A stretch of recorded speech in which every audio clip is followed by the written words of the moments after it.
To this now, the world's largest subsea cable system will be landing in KwaZulu-Natal. The landing will take place in the Durban Port area. The arrival of the cable system is said to bring much-needed additional international capacity for internet and other services, which will benefit businesses and individuals in the country. Newzroom Afrika's Nobuhle Modise joins us live from the Durban Port. Nobuhle, a mighty long cable. What are the expectations of South Africans? Indeed, Hugo, let me start off by saying that we're aboard the ASN vessel where we are here to witness, that cable that is set to be groundbreaking. And why does this matter to the KwaZulu-Natal province, you may ask, or South Africa as a whole? So this cable will more than double South Africa's total subsea capacity inventory and help accelerate growth of the country's digital economy. But Hugo, allow me, to just bring in the COO of the cabling company WIOC, Ryan Sher, to just also speak to us about what does this mean for connectivity on the continent, in South Africa, in KZN. What does this mean? Oh, it's a very massive, exciting milestone. This is a cable ship that is one of 5 cable ships operating around the continent right now, deploying a submarine cable system that's over 45,000 kilometers long. To put that into perspective, the circumference on the Earth is less than that. So you could wrap this cable right around the Earth. And this cable connects South Africa and the African continent back to Europe, the Middle East, India, and the rest of the world. It's really the fundamental building block, the real core of the internet that underpins all the applications we all use when we enjoy our internet. Oh, okay. So besides the internet connectivity being obviously upgraded and performing at a much better capacity, what else does this mean for South Africa's economy?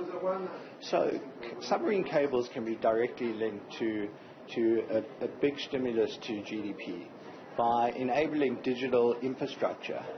That enables lots of different industries that spur off the back of that high capacity, low cost bandwidth to the internet.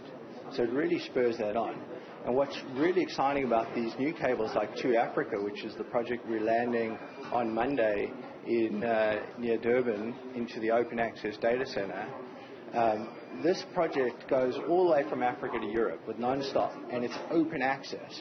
Historically, cables into Africa have been landed by individual operators who have sort of had a stranglehold or an access gateway for all other operators. But these cables are new in terms of the amount of open access people have to it, and therefore ultimately a lower cost. And that lower cost goes into the economy and so on and so forth, and really benefits everybody in South Africa and Africa. It's truly an African project.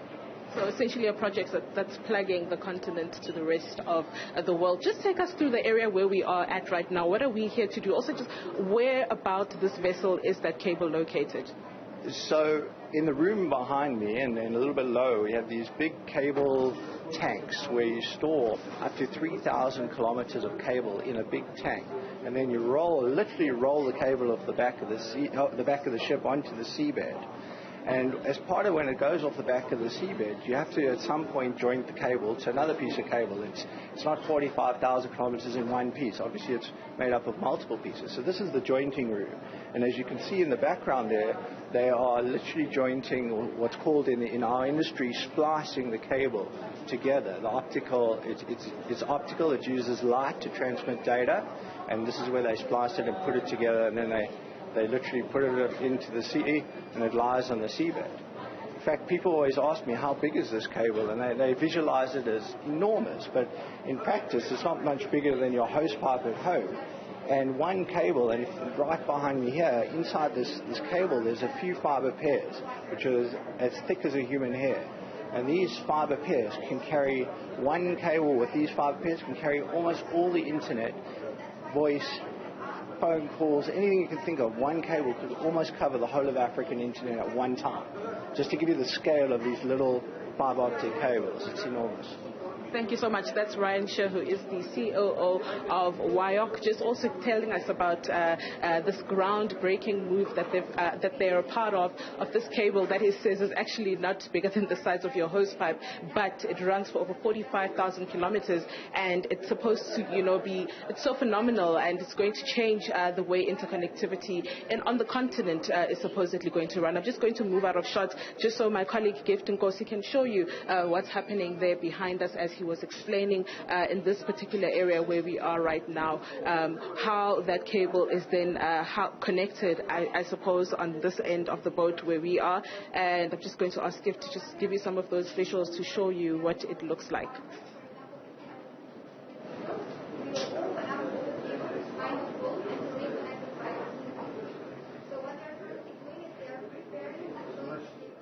Just to recap for you, that was Nobuhle Modise coming to us from Durban, where the arrival of the cable system for international capacity for internet and other services is happening, and it will benefit businesses and individuals in the country.